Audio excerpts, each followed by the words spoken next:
ইলিশ মাছের মাথা দিয়ে কচু শাক পছন্দ করে না এমন মানুষ আমার মনে হয় খুবই কম আছেন।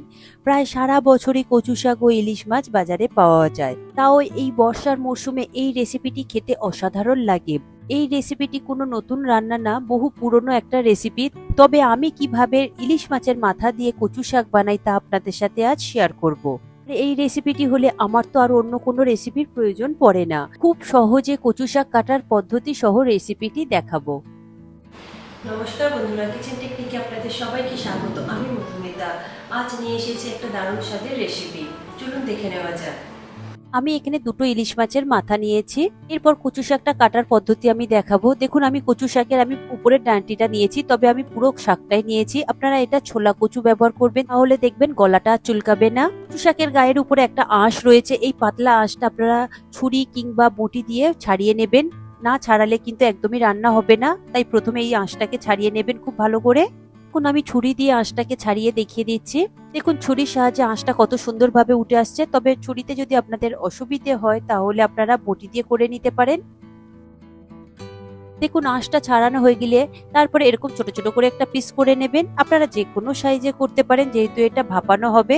তবে বাজারে অনেক রকমের কচু শাক পাওয়া যায়, সেটা কিন্তু গলা চুলকায়। আমি এখানে 1 কেজি মতন ছোলা কচু শাক নিয়েছি। তবে ছোলা কচু শাকটা কিন্তু খুবই টেস্টি হয়। তবে এই কচু শাকটা বাজারে খুব সহজেই পাওয়া যায়, তবে কেটেও আবার বিক্রি হয়। তবে আমার মতে কাটা না কিনে এনে গোটা এরকম কিনে এনে বাড়িতেই আপনারা কেটে নেবেন। তবে কচু শাক কাটতে গেলে হাতটা অনেক সময় চুলকায়, তাই হাতে অল্প করে একটু সর্ষের তেল লাগিয়ে নেবেন। আর কাটার পরে হাতটা একটু কালো হয়ে যায়, তাই আপনারা একটু নুন, লেবু আর একটু সর্ষের তেল দিয়ে ভালো করে একটু ঘষে ঘষে দেবেন, দেখবেন কালো দাগটা উঠে যায়। একই রকম পদ্ধতিতে আমি পুরো কচু শাকটাকে কেটে নেব।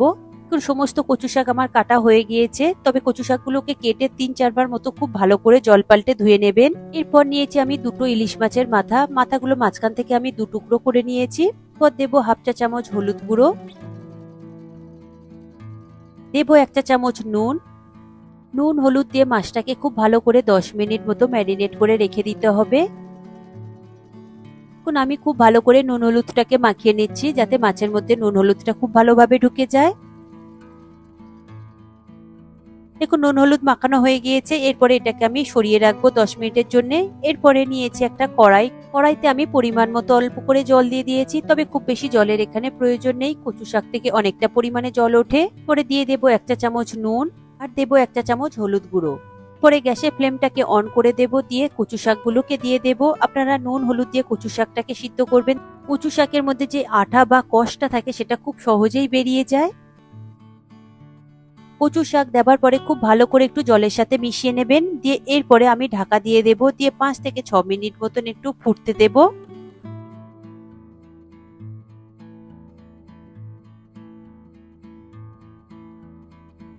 6 মিনিট পরে আমি ঢাকা খুলে দেখছি। দেখুন, কচু শাকগুলো খুব ভালোভাবে সিদ্ধ হয়ে গিয়েছে, একদম নরম হয়ে গিয়েছে। এইরকমই আপনারা নরম করে নেবেন।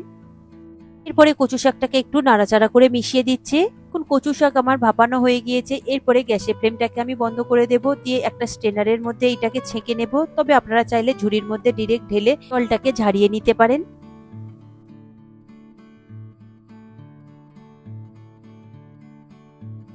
এখন সমস্ত কচু শাক ঝাঁঝরির সাহায্যে তুলে আমি একটা স্ট্রেনারের মধ্যে রেখে দিচ্ছি, এতে করে এক্সট্রা জলটা বেরিয়ে যাবে।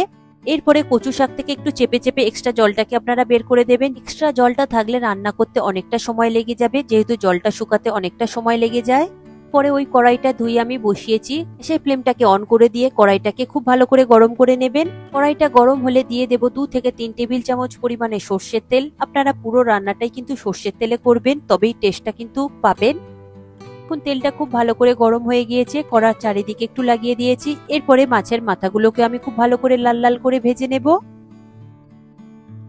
এখন ইলিশ মাছের মাথাগুলো দেওয়ার পরে গ্যাসের ফ্লেমটাকে হাইতে করে দেব, দিয়ে মাছগুলোকে একটু খুব ভালো করে উল্টে পাল্টে লাল লাল করে একটু ভেজে নেবেন।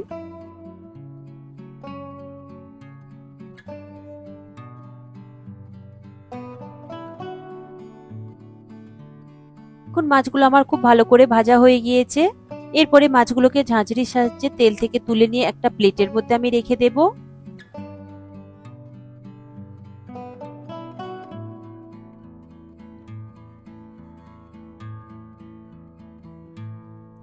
দেখুন, সমস্ত মাছ আমি প্লেটের মধ্যে তুলে নিয়েছি। তবে মাছগুলো এর থেকে বেশি কড়া করে ভাজবেন না, বা এর থেকে বেশি লাল করে ভাজবেন না। এরপর ওই তেলের মধ্যে দিয়ে দেব 4-5টা শুকনো লঙ্কা। তবে শুকনো লঙ্কা ফোড়নটা আপনারা অবশ্যই দেবেন, এতে করে খুব সুন্দর একটা ফ্লেভার আসে। দেব 2-3টে তেজপাতা, পাতাগুলোকে আমি 2 টুকরো করে দিয়েছি, দিয়ে কয়েক সেকেন্ডের জন্য একটু লো ফ্লেমে ভেজে নেব।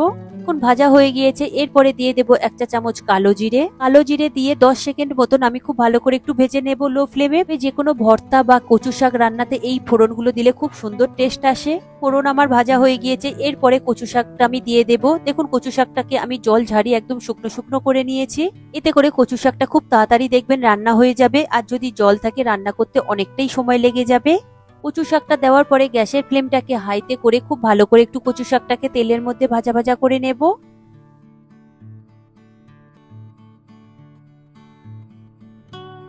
2 থেকে 3 মিনিট মতো নাড়াচাড়া করে একটু ভাজা ভাজা করে নিয়েছি। এরপরে দিয়ে দেব স্বাদ অনুযায়ী নুন,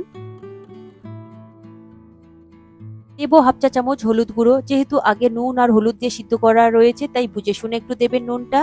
দেব 1 চা চামচ কাশ্মীরি লঙ্কার গুঁড়ো, এটা কালারের জন্য দেওয়া। আর দেব 1 চা চামচ জিরে গুঁড়ো। এরপর গ্যাসের ফ্লেমটাকে মিডিয়ামে করে খুব ভালো করে একটু নাড়াচাড়া করে নেব।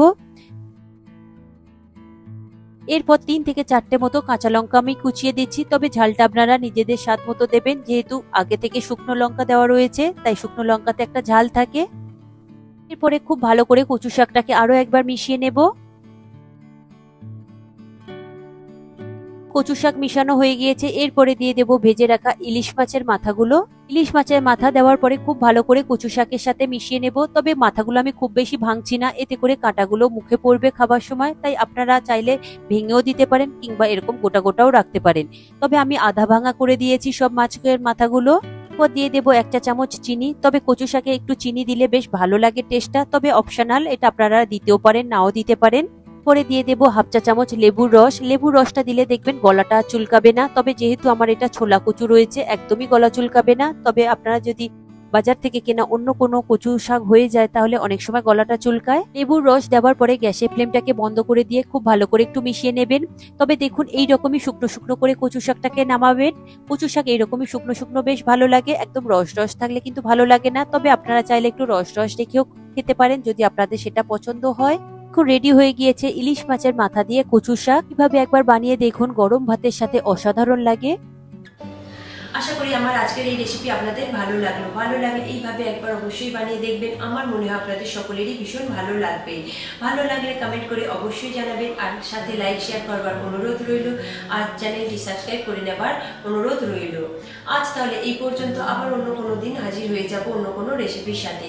সবাই ভালো থাকবেন, সুস্থ থাকবেন, আর ভিডিওটি পুরো দেখার জন্য অসংখ্য ধন্যবাদ।